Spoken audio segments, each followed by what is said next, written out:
Hola, ¿cómo están amigos? Bienvenidos a Enlace Nacional, el primer informativo con noticias de todo el Perú. Hoy lunes tenemos la grata visita de la directora ejecutiva de Pensión 65. Nos referimos a Norma Vidal Añaños, a quien damos la bienvenida. ¿Cómo está? Muy bien, gracias. Bueno, vamos a hablar sobre este programa social muy importante, además que ha dado vuelta justamente en las últimas informaciones por el tema de las irregularidades, pero eso lo vamos tratando en el transcurso de la entrevista. Primero, ¿qué es Pensión 65? Para que los televidentes que nos ven en todas las regiones del Perú estén enterados. ¿A quiénes está dirigido? Pensión 65 es un programa que busca darles una alternativa a los adultos mayores en extrema pobreza en todas las regiones de nuestro país y que darles un ingreso monetario periódico que ayude a que su calidad de vida sea mejor. ¿Esta cantidad monetaria en cuánto se refleja? ¿Cada cuánto tiempo pueden recibir estos adultos mayores? Se entrega 125 soles mensuales, pero cada 2 meses. O sea, es decir, de manera efectiva el adulto mayor recibe 250 soles cada 2 meses. Ahora, este programa Pensión 65 comenzó en Chuchis, Ayacucho, ¿cierto? Pero el resto del país también lo estaba reclamando, por ejemplo en las zonas de frontera, Ucayali, en el norte, Cajamarca. ¿Cómo va la implementación? Como tú dices, estamos en Chuchi, pero empezó en Yauli, en Huancavelica, ahí se lanzó el programa en octubre del año pasado.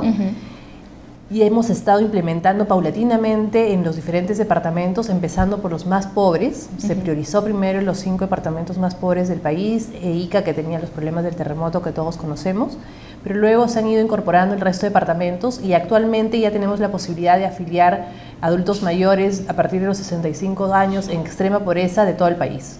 En todo el país, o sea, pero ¿cómo puede acceder este adulto mayor de 65 años, cómo puede acceder a Pensión 65? Nosotros trabajamos de manera muy coordinada con las municipalidades de cada uno de los distritos. Entonces, el adulto mayor que está interesado en acceder a Pensión 65, lo que debe hacer es acercarse a su distrito, a la municipalidad de su distrito, y pedir ahí que lo empadronen y llenar la declaración jurada, y además dar copia de su DNI. Todos los trámites son absolutamente gratuitos, no tienen que pagar nada por esto.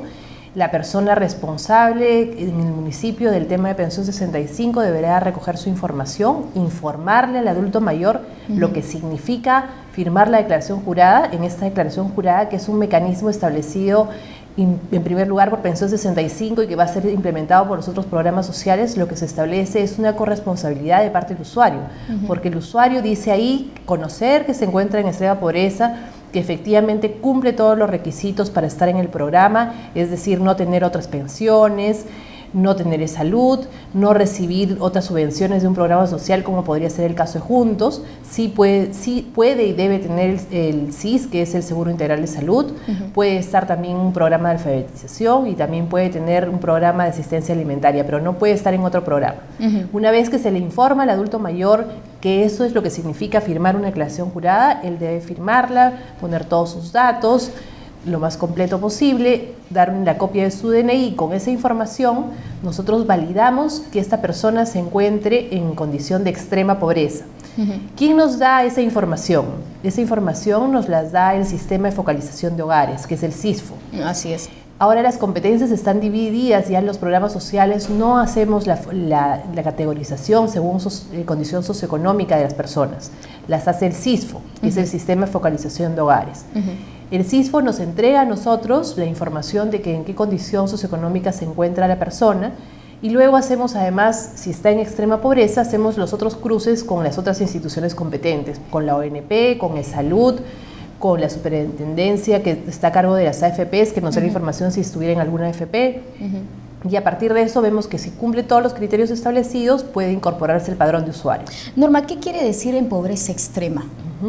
Bueno, en palabras simples es que tiene las condiciones mínimas para sobrevivir, que tiene los servicios básicos, que tiene una infraestructura mínima para vivir en condiciones apropiadas, ¿no? Es una serie, el Sistema de Focalización de Hogares cruza una serie de indicadores técnicos establecidos además de manera ya estudiada técnicamente, a nivel internacionalmente validados, y a partir de todos esos indicadores ubica a la persona diciendo si está en extrema pobreza, en pobreza o no pobreza, ¿no? ¿Qué pasa, por ejemplo, si en un hogar existen 2 o 3 adultos mayores?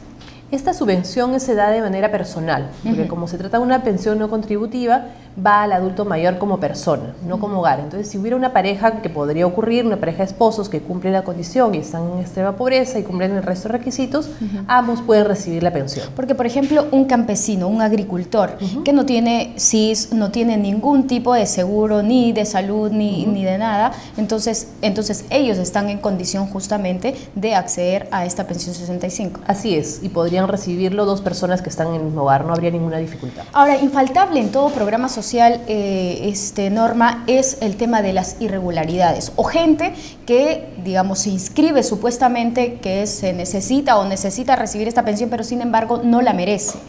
¿Qué es lo que están haciendo ustedes? Porque tengo entendido, a raíz de las últimas irregularidades y denuncias que ha habido justamente en este programa social de pensión 65, ustedes están mejorando los métodos de control o mecanismos de control, ¿cierto? Así es, los estamos mejorando, los estamos intensificando, estamos estableciendo nuevos mecanismos de control. ¿Cuáles son esos nuevos mecanismos de control? Como programa tenemos nuestros propios mecanismos, pero también me gustaría contarte que en el sistema de focalización de hogares, que estamos trabajando con ellos de la mano, coordinadamente, porque finalmente es de ellos que recibimos esta información.